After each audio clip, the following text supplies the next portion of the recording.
Hey guys, welcome back. We're going to do a bit of a different type of video today. Something that's unscripted. I haven't written anything beforehand. I'm just going to quickly go through the UFC 294 main card from bottom to top. Talk about my predictions for who's going to win and why. Then, I have it out there in the world and I can be held accountable when I am grievously wrong. This is a card I'm very excited for. I was excited for it before last week when we had to get Volkanovski and Kamaru Usman in on short notice, but it's even better now. Brilliant card. So let's just get right into it. So we start off with a pretty good fight to open up the card. Said Nurmagomedov versus Muin Gafurov. So both these guys are quite good. I'm actually surprised that the UFC put these two guys against each other. These are two up-and-coming prospects who they could totally sell. Said's got that Nurmagomedov name, and Muin Gafurov, he's a great fighter. He's from Tajikistan, so it's the same type of, Muslim world thing that the UFC is loving right now. It's a guy who can sell in Abu Dhabi if he wins enough fights. So it's pretty cool that they're actually putting these guys against each other.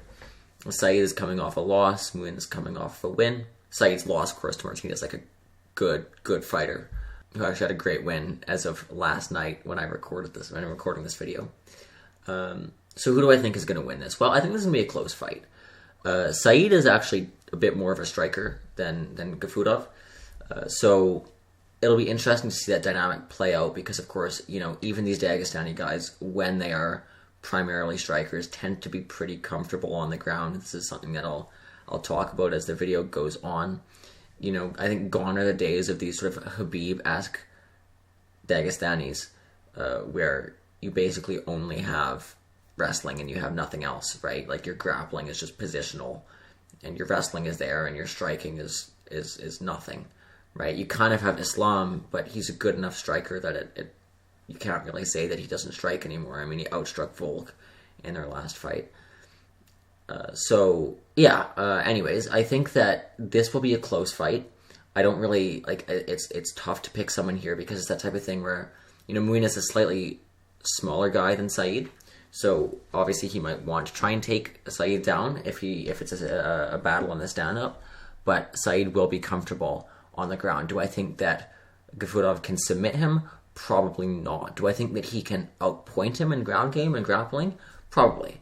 So if Said can keep this on the feet, use his range, use his takedown defense, and outstrike Gafurov, then I think he can win. If Gafurov can get him on the ground and, roll around with him a bit, maybe try and throw up a submission attempt or two, or maybe just take on that sort of grappling generalship that you get in the points, then he can win this. But I'm going to go with the Dagestani over the Tajik here, Said Nurmagomedov by decision. So on to the next one. This is one I'm very excited for. Ikram Aliskerov versus Warlley Alves.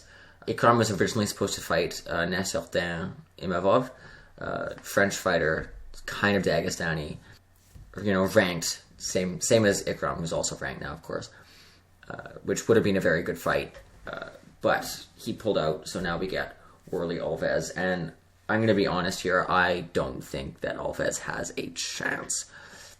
He is a sacrificial lamb here. Obviously, there's punches chance. This is a guy who has wins. He submitted Colby Covington. But, yeah, I don't think he's really got a very good shot of beating Ikram here because Ikram is a great fighter, right? He's a striker, he's a wrestler, he's a grappler. He is sort of the real deal, right? His one loss comes to Khamzat Chimaev before he even got into the UFC. Ikram is a guy who's comfortable getting knockouts, he's comfortable getting submissions, he's comfortable going the distance. About one-third of his fights, his wins go each way, right? 1/3 by knockout, 1/3 by submission, 1/3 by decision. So, yeah, I think he's a very good fighter, right? He's comfortable everywhere, whereas Alves will be less comfortable on the ground. I also think, Alves, he's in his last 8 fights, he's won 4 of them, and he's lost 4 of them. Obviously, stranger things have happened. Sean Strickland's beat Israel Adesanya, but, again, I don't really give him much of a chance here against a guy as good as Ikram. Maybe his one chance is experience, right? It's a big stage, Abu Dhabi, lots of fans there, lots of pressure because it's kind of a home crowd for Ikram, and maybe Worley with his UFC experience, he's been in the organization forever, can go on and do something with that. But I'm not going to give him much of a chance. I think Ikram has a good chance of finishing him here, so I will put up an official Ikram by TKO or sub. I don't think he's going to knock him out cold, but I think that he has a pretty good chance of ground and pounding him until the ref steps in or making him tap. This one is going to be really good. I'm so excited for this one. Okay, Magomed Ankalaev versus Johnny Walker. Magomed Ankalaev is a very interesting type of Dagestani fighter because I usually find with Dagestani fighters, they are one of two things. They either suck or they're brilliant, like Islam or Khabib or, Usman or Umar Nurmagomedov. And Ankalaev is kind of one of the rare Dagestanis in the middle ground where he's definitely champ material. In fact, I think he will be champion one day. But he's still got a lot of holes in his game. He's got a lot to work on. So this is an interesting matchup because the last time we saw Magomed Ankalaev fight, it was against Jan Blachowicz for the vacant light heavyweight belt. Now, I think, in honesty, Anka won that fight. I don't think it was a draw. I can see the draw, but I think that Anka won that fight, that he should have been crowned champion in that moment. That, of course, was his last fight. He's taken a while off since then, because since then, right, like we've had the whole saga with, the vacant title. It's got to go, like, we're going to see if it's going to be Hill or it's going to be Teixeira, and then, Hill gets it, and then he's got to vacate it, right? Like, there's been a lot that's happened since Ankalaev fought last. I think it was about a year ago. Awful card. Terrible judging. Paddy the Baddy's last fight, too. But yeah, he's a great fighter. He's much like Ikram Aliskerov. He's very comfortable in all aspects of the fight. We saw that against Jan Blachowicz, where he was striking with him, and then those leg kicks were getting to him. So he wrestled him, and he out-wrestled him. The one problem with Anka is he's a bit of a decision machine, right? He's not a guy who finishes fights. He's certainly comfortable everywhere, and obviously he has some highlight reel knockouts, but he's not really much of a finisher. Johnny Walker, on the other hand, is absolutely a finisher, right? This is a guy who is on a streak, specifically, interesting matchup here. This is a guy who likes his low kicks, which we saw was a huge problem for Ankalaev last time. We could definitely see him do something there. He's very explosive. He likes to win in the first round. I think Ankalaev is a bit too durable for that, though. So I think that if Johnny Walker wins, he wins in the first 17 seconds, right? He Ben Askren's him. He runs out, he throws some flying knee, some kick, he hits him in the head, wobbles him, and finishes it. Otherwise, I think that Ankalaev will just be able to pressure him, step him back, hit him enough, kick him enough, take him down, and smother him, basically, to a decision. So that's my official pick for that one. Magomed Ankalaev by decision. Khamzat Chimaev versus Kamaru Usman. This is a good one. So, I think the big factor here, two big factors here. One is that this fight is happening at middleweight, and two is that this fight is a 3-rounder. If this was at welterweight, then I would probably pick Usman, but it's at middleweight, so I don't think I will. But if we just talk about it, so Khamzat Chimaev, right, he's explosive. He's a great wrestler, right? He'll throw you around the ring until you land up below him. He's got grappling, he's got striking, right? He's got several fights where he's knocked somebody out with one punch, right? Even somebody on this card. And of course, Gerald Meerschaert as well. Again, Khamzat is somebody with everything. We saw him go life or death with Gilbert Burns, which is a bit embarrassing to go life or death with Gilbert Burns. When you get kind of outperformed by Bilal Muhammad, you have to reconsider a few of your life choices. I mean, I like Bilal, but if you're Khamzat Chimaev, you should try and be performing better than that guy. Actually, I should add, I think Bilal will be champion in that division. I just mean that, Khamzat Chimaev, he's explosive, he's flashy. Bilal Muhammad is the opposite of that. He's just a fundamentals guy. So, if you're going life and death with Gilbert Burns and then Bilal is 50-45ing him, come on, man. You're Khamzat Chimaev. Do better than that. Kamaru Usman, coming off with 2 losses here to the same guy. And how you interpret that, I think, really tells you a lot about whether or not he wins this fight. Because, that first fight with Edwards, or second fight, I suppose, he won 24 and a half minutes of that, and then he just got hit with a head kick and knocked out cold. And it's funny because like obviously it's like a mistake in the moment that leads to that, so it's his fault. But we saw like at Salt Lake City that just happens, right? You're more susceptible to those hits, right? So it's quite possible if that fight happens at sea level, he's not knocked out by that kick, he goes on to win the fight. Leon Edwards becomes a footnote in the welterweight division. And I don't want to rewrite history here. I'm just saying, like, we saw the same thing happen to Dustin Poirier, winning the fight, gets hit with a bullshit head kick, goes out, right? And of course the second fight, right? Like maybe he just had an off night. It happens, right? There's a reason why he got the rematch after the first fight. Is he washed up? I don't know. Maybe he is. I hope not, because I like him. I think he's a pretty good guy. I think he's a fun fighter to watch. But is he washed up? Who knows? Everyone always talks about his knees, but this is a guy with really good takedown defense, really good wrestling, really good fundamentals. Like, he's got everything the same way. I mean, he's the second greatest welterweight of all time. He's champion forever. He beat everybody. Now, is he going to be comfortable at middleweight? Who knows, right? Like, is it a matter of he's bulked up for it, or is he just cutting less? He's probably cutting less because it's a short notice fight, right? So is he going to wear that extra weight comfortably? Who knows? I mean, maybe he'll be more durable. Maybe he'll have a better chin. Maybe he'll be stronger. Maybe. But, then on the other hand, you have Khamzat Chimaev, who has had a year to prepare for a middleweight debut, bulking up to it, putting on extra muscle, doing that extra cardio to come with it. So, I think that Khamzat will probably be stronger than Usman. He'll probably be, more fluid. And that's really important, especially when this is going to be a matter of whether Khamzat Chimaev is able to take him down. So I think this fight is going to go... what I think is going to happen. Khamzat Chimaev does not have good cardio. We've seen this, right? Like, the reason he went life or death with Gilbert Burns was because he gassed out after the first round, right? He's got the problem, the perennial problem that first round finishers have, which is that they run out of juice very quickly. He's got a chin on him, which is good, but he does run out of juice. So I think that Khamzat Chimaev is going to clearly win the first round. Kamaru Usman is clearly going to win the third round, and the second round is up for grabs. I think if this was a fight at welterweight, Khamzat Chimaev would get more tired quicker, and Usman would be more comfortable in his body, and he would win that second round. I think that at middleweight, and especially on short notice, where Usman, he's had less time to, figure things out, practice certain hits, is probably not going to win that one. Although, maybe he goes out there and he stuffs the first takedown and he just outstrikes Chimaev to win. This is a really intriguing fight. I think it'll be great.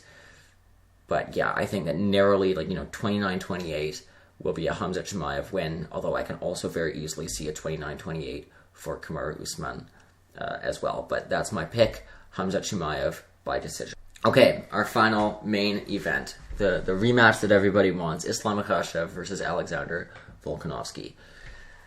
Yeah, I mean, this is a hype fight. This is a fight I'm excited for.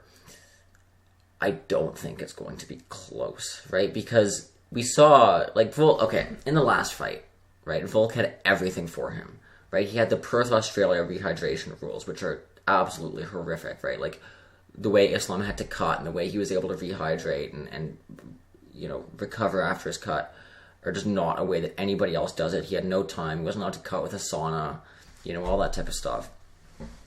Which, of course, in Abu Dhabi is going to be different. He's going to have 48 hours to bulk back up. So that's one thing.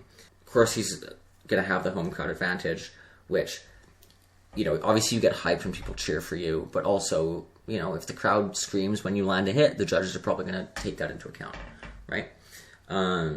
He's got he doesn't have that nervousness, right? Like, Volkanovski knows that he lost the last fight, right? Like, even though all of his fanboys are well, not his fanboys, but the Islam haters are oh, he lost because the last 30 seconds. Volk knows. Volk says he got 3-2'd, right? 48-47. Right? So Islam's going to have that confidence going in of, I can beat that guy. Whereas Volkanovski, he can tell himself, I can beat that guy. In fact, I believe he can beat him. I think he can beat Islam. But nobody's proven that yet, Of course, Volk going into this on short notice without a camp. It's not good, especially when he's going up in weight, right? Volk is a very active champion. He probably keeps his body around a point where he can very easily cut to 145.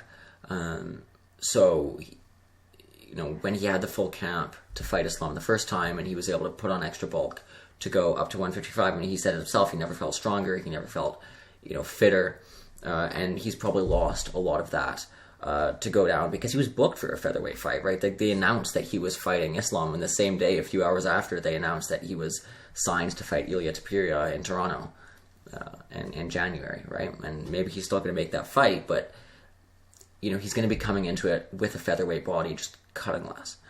So that's not going to be good for him, right? Like, a lot of the problems that Islam had in their first fight were that he was not, like, usually he's way stronger than the guys he fights, and he was not way stronger than Volkanovski. He wasn't able to hold him down. He wasn't able to hold those positions. I think that was two factors. One, it was that Volk is strong at 155, but also it was that Islam really suffered in that weight cut.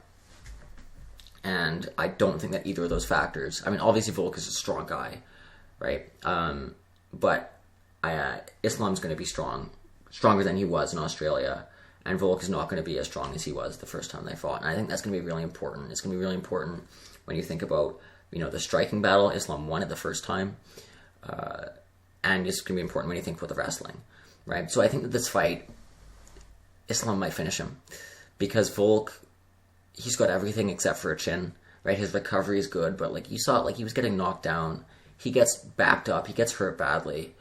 He recovers pretty well, but I think it's Volk's biggest flaw as a fighter is that he does get hurt reasonably easily, right? Like, Islam, round 1 and 2 and round 4, even before it became a wrestling match, for their first fight, Islam was beating him, right? He was tagging him. He dropped him. He was staggering him back.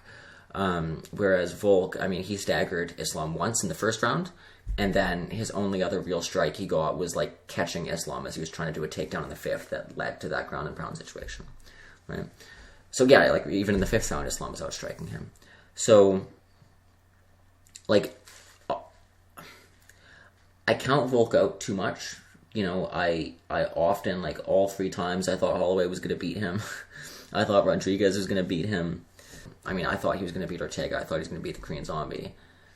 But, it's been pretty rare that I bet against Volk, and I'm right. So I don't want to, count him out. I think he's a fantastic fighter. If he wins this, there's probably a good argument that he's the greatest of all time. But, yeah, I think that Islam is going to be coming in, like, way better than he was in the last fight. Both fighters have had a chance to learn. Neither fighter is really putting that into practice in camp because they've both been prepping for a different guy. So in some ways, like, it'll be exciting to see this because it'll just be like, what do you take from that fight? It's not like, oh, like, what am I going to do specifically to find holes in the other person's game, because they have like a week for that. But it's like, what did I take from that fight that I did wrong? What did Volk do wrong? What did Islam do wrong? How do I improve as a fighter? Because, like, obviously both these guys are absolute legends. And both these guys are going to be working very hard to improve off of that fight, because I think it was a disappointing performance for both of them. Not for us. I think that was one of the best fights ever. But, for both of them, like, Islam, you're going to be like, well, that wasn't, the way I wanted to win. And for Volk, it's going to be like, well, I didn't win, even though I did well and won everyone over. So I think that overall, just like, Islam already proved he's the better fighter. I think that Volk won because of attributes, because he went into that fight stronger and with better conditioning than Islam. I think he's still going to have better conditioning, but he's not going to be stronger. So I think that, round 1, round 2, it'll be a striking battle. Unless Volk goes and tries to take him down. I mean, we could see that. That'd be kind of funny, because he did try that towards the end of their first fight. But I think round 1, round 2, it'll be a striking battle. Round 3, maybe Islam takes him down, hits him, or maybe he hits him and takes him down, or maybe he hits him and drops him and follows him down.